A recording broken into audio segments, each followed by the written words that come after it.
खोबरं किसून घेतलेलं होतं ते मी भाजून घेते.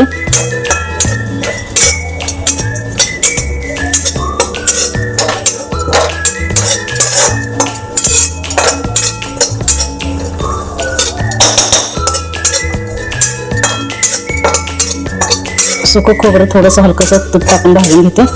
त्यामुळे खरपूस भाजून घ्यायचं. त्यामुळे कोमटपणाचा वास येत नाही याच्यामध्ये.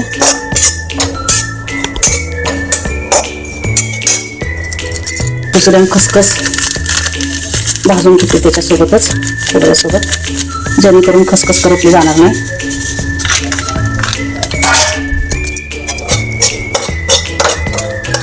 मस्तपैकी भाजून घेते.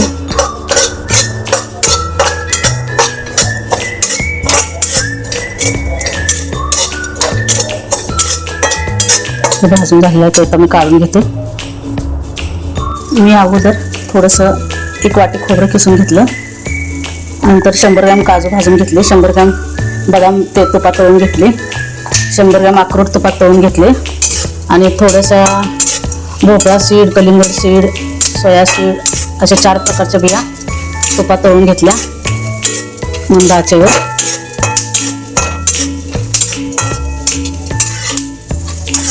$750 ग्रॅम गूळ किसून घेतला आहे.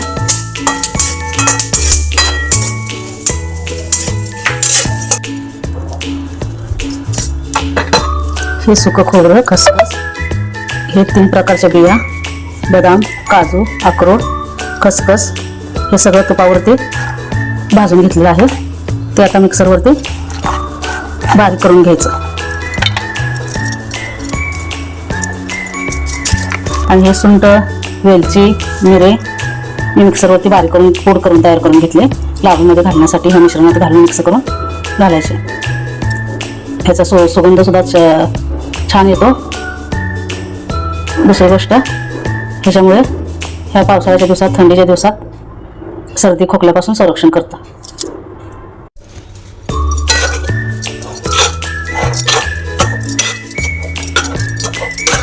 मुगाचं तयार पीठ केलेलं तुपावरचे छान भाजते, भाजून घ्यायचं.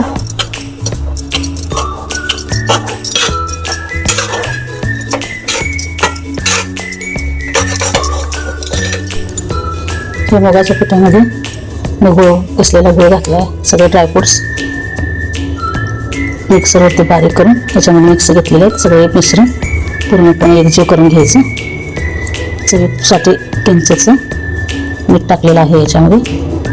हे मिक्स करून झालेलं आहे. आता हे छोटे छोटे लहान लहान आकाराचे लाडू वळायचे.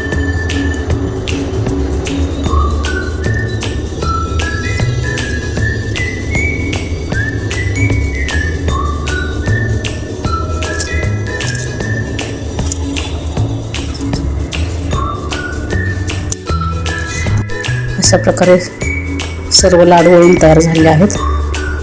लहान मुलांसाठी अतिशय पौष्टिक युक्त ड्रायफ्रुट्स घालून तयार केलेले तुपातील मुगाचे लाडू.